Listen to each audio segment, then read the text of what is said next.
I didn't understand what she meant. Even now, I can still hear her voice, soft, weak, almost fading, but clear. Don't trust him. Not completely. I remember standing beside her hospital bed, my fingers wrapped around the cold metal railing, trying to process what she had just said. I thought she was confused. Dying people say strange things. That's what everyone tells you. Their minds drift, their memories blur, they mix past with present. So I smiled. A small, polite smile. The kind you give when you don't want to argue with someone who doesn't have the strength left for it. I won't, I said gently, even though I didn't believe her, even though nothing in my life suggested I should, because the man she was talking about was her own son, Daniel, my husband, the man who held my hand through everything, the man who made coffee every morning without being asked, the man who kissed my forehead like it was a promise. And in that moment, standing in a sterile hospital room that smelled like antiseptic and endings, I chose to believe the version of him I knew, not the warning she left behind.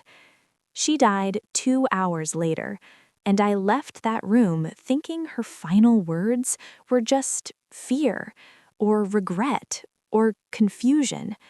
I didn't know they were the beginning of something I wouldn't understand until much later. At first, nothing changed. That's the strange part. Life didn't explode. There was no immediate revelation, no sudden crack in reality. Everything stayed normal. Too normal. Daniel handled the funeral arrangements with quiet efficiency. He didn't cry much, not in front of people, but I saw it once, late at night, in the kitchen. His back turned to me, shoulders slightly shaking, one hand pressed against the counter, like he needed something solid to hold on to. I didn't say anything. I just stood there for a second, watching. Then I walked up behind him and wrapped my arms around his waist. He leaned into me, just slightly, like he needed that. And in that moment, I thought, she was wrong. Whatever fear she had, it wasn't real. Because this man, this broken, grieving man, was not someone I needed to be afraid of. But something changed after the funeral. Not immediately. Not in a way you could point to. Just small things. Subtle. Easy to ignore. Daniel became quieter. Not distant, just more inside his own head. He started spending more time alone. Long showers, late nights in the living room after I had gone to bed. Sometimes I would wake up at 2 a.m. and notice the space beside me was empty, and when I walked out, I'd find him sitting in the dark, phone in his hand, screen glowing against his face. He would look up, smile, too quickly. Couldn't sleep, he'd say, and I would nod, because that made sense. Grief doesn't follow a schedule. Grief shows up when it wants. So I didn't question it. Not then. Not when the memory of her voice still felt distant, like something that didn't belong to my reality. But there was one moment, one small moment that stayed with me. A week after the funeral, I was folding laundry in our bedroom. Daniel's phone buzzed on the nightstand. Just once. A message. I didn't mean to look, I really didn't, but the screen lit up and my eyes moved, automatically. The message preview was short, just 2 words. Is she gone? I froze, my fingers still gripping one of his shirts, my mind trying to catch up. Is she gone? Not, I'm sorry, not, how are you holding up, not anything normal. Just, is she? I told myself it didn't mean anything. That message, 2 words, is she gone? People phrase things strangely all the time. Out of context, anything can sound wrong. That's what I repeated to myself as I folded the rest of the laundry. Slowly, carefully. Like if I stayed calm enough, the the feeling in my chest would disappear. It didn't. It stayed there, quiet, heavy, uncomfortable. Daniel walked in a few minutes later. I turned toward him, already studying his face before I even realized I was doing it. His expression was normal, soft, tired. "Hey," he said, walking over, pressing a light kiss to my temple. I forced a small smile. "Hey." My eyes flickered to his phone, still on the nightstand, still silent. "You okay?" he asked. "Yeah," I said, quickly, too quickly. And for a second, just a second, something in his eyes shifted, like he noticed. But he didn't say anything. He just nodded and walked into the bathroom. The door closed. The sound of running water filled the space. And I stood there, staring at his phone again. My heart started beating faster. Not loud, not dramatic, just deliberate, like it was asking me a question. Are you going to ignore this, or are you finally going to look? I walked toward the nightstand, slow steps, each one heavier than the last. I told myself I wouldn't open it, that I wasn't that kind of person, that trust mattered, that boundaries mattered, that I wasn't going to become someone who snoops. But then, her voice, soft, fading, certain. Don't trust him. Not completely. My hand moved before my thoughts could stop it. I picked up the phone. The screen lit up instantly. No lock. My breath caught. Daniel had never hidden his phone from me. That had always been one of the reasons I trusted him so easily, because there was nothing to hide, right? I opened the messages, scrolled. Nothing unusual at first. Work, friends, family, normal conversations. But something felt off, like I was missing something. Then I noticed it. A contact with no name, just a number, at the very top. Recent. My thumb hesitated. Just for a second. Then I tapped. The conversation opened, and my stomach dropped. There weren't many messages, which somehow made it worse. Short, careful, precise, like two people who knew exactly what not to say. The last one, the one I had seen, "Is she gone?" Below it, Daniel's reply, "Yes." That was it. No explanation, no emotion, just yes. My fingers tightened around the phone. A strange coldness spread through my chest. I scrolled up. There were older messages. Not many, but enough. "She suspects anything?" "No." "Keep it that way." I stopped breathing. Actually stopped, like my body had forgotten how. My reflection stared back at me from the dark edge of the screen. Wide eyes, still face. But inside, something was shifting, breaking, rearranging itself into something sharper, something more aware. I quickly locked the phone, placed it back exactly where it had been, step by step, careful, controlled, like none of this had happened. The bathroom door opened. I turned just in time. Daniel stepped out, drying his hands with a towel. He smiled at me. Same smile, same warmth, same man I had known for years. "You look tired," he said softly. "I am." And this time, I didn't have to fake it. That night, I couldn't sleep, not even close. I lay beside him, staring at the ceiling, listening to the slow rhythm of his breathing. Steady, peaceful, unaffected. I turned my head slightly, looked at him. His face was relaxed, calm, like nothing in the world was wrong. And I realized something in that moment, something quiet but terrifying. I didn't know him, not completely. Maybe I never had. And suddenly, her warning didn't feel distant anymore. It felt close, too close, like it had been waiting for me to catch up. My chest tightened, my mind racing through possibilities I didn't want to consider, secrets, lies, something hidden behind all those normal days. And one thought kept repeating itself, over and over. What exactly had I married into? I closed my eyes, but sleep didn't come. Only one decision did. I wasn't going to ask him. Not yet. Because whatever this was, it was bigger than a conversation. And if I wanted the truth, the next morning felt unreal, like I had stepped into a version of my life that looked identical, but wasn't. Daniel kissed me goodbye before work, the same way he always did. Warm, familiar, routine. "See you tonight," he said. "Yeah," I replied. My voice sounded normal, too normal. I stood at the door watching him walk to his car. Every movement felt studied now, measured, like I was seeing him for the first time, but through a lens that didn't allow trust. His car disappeared down the street, and the silence that followed felt louder than anything. I closed the door slowly, locked it, then stood there for a moment, still, thinking. Not panicking, not yet, because panic clouds judgment, and I needed clarity.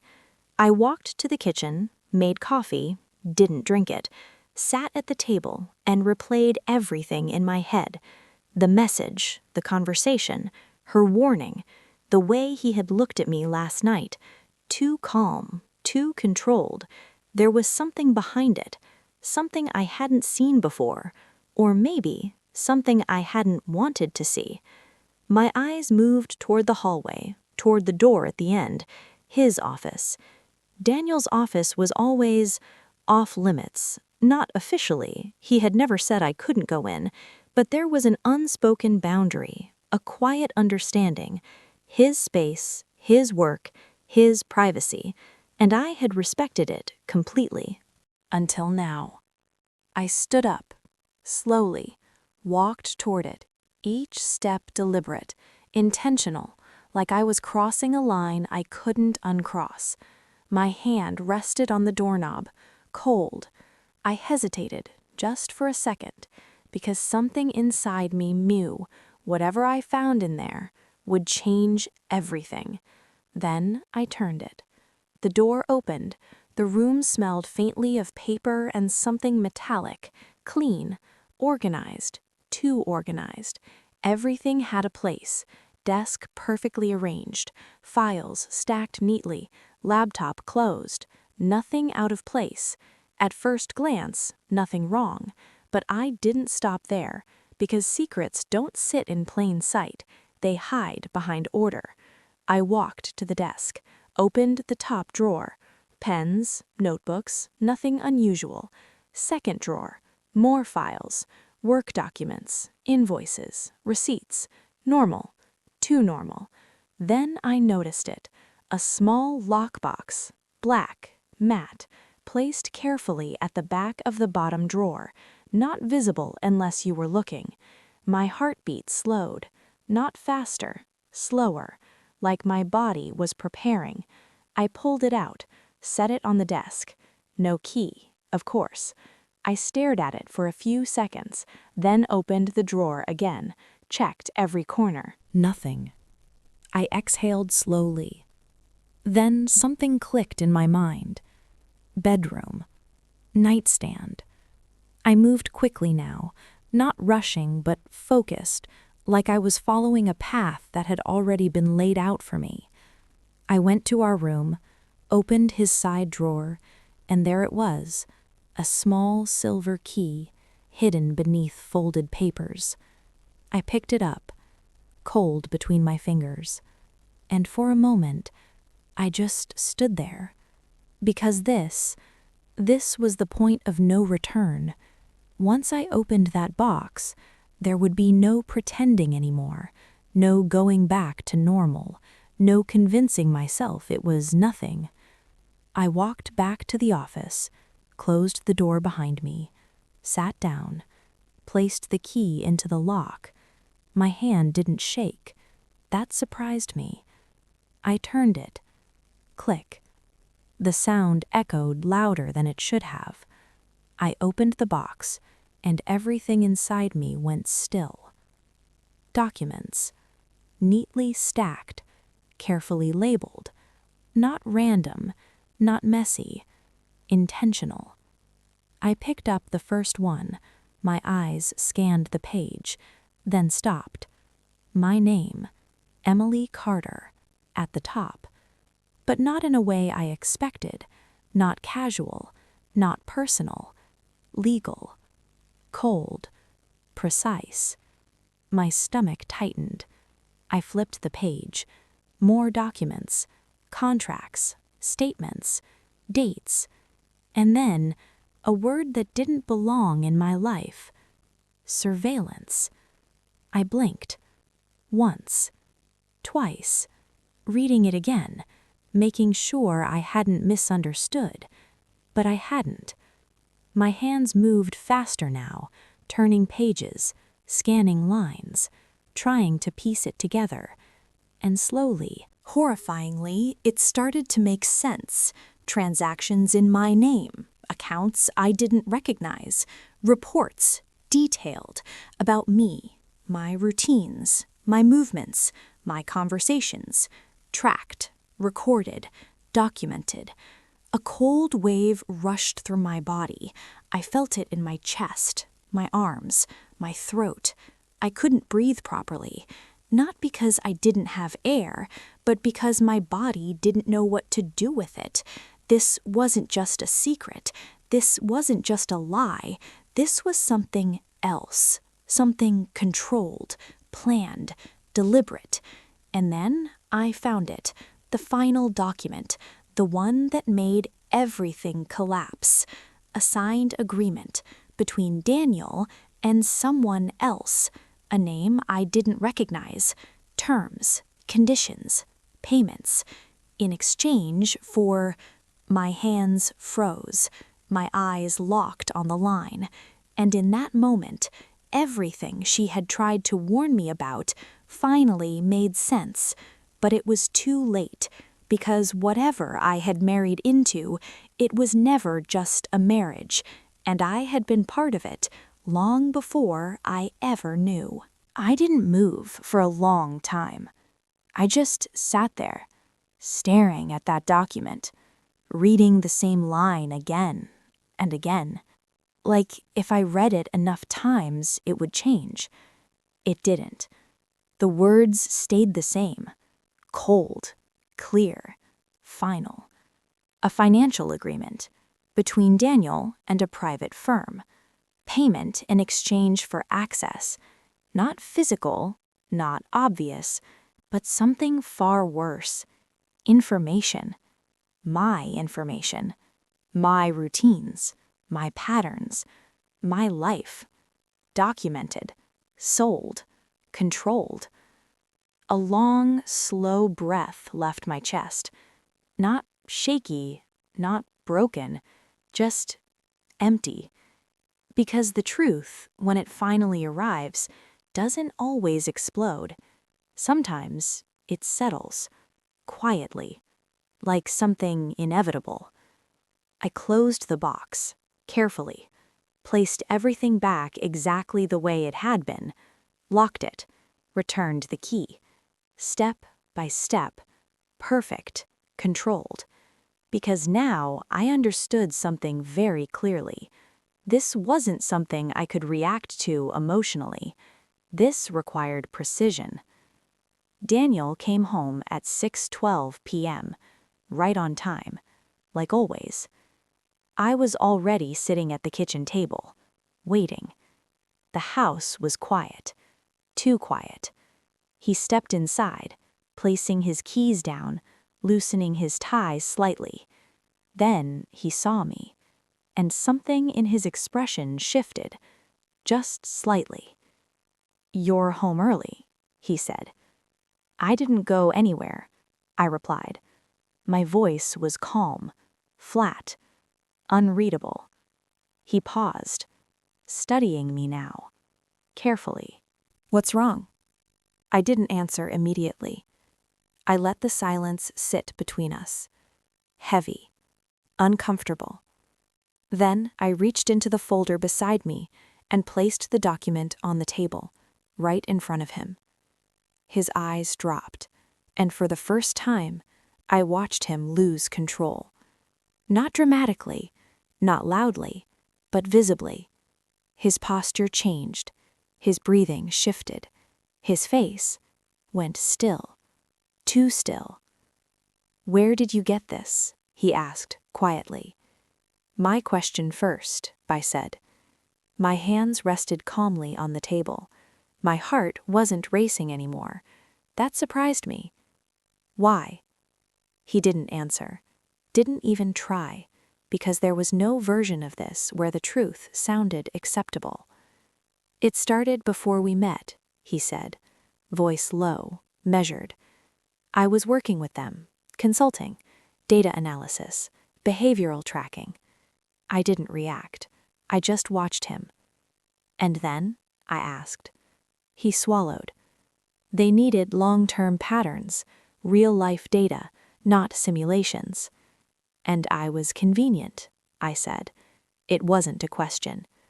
He closed his eyes briefly. "Yes." The word landed without weight, because I had already known, deep down. "You married me for this," I said. He opened his eyes again. He almost smiled.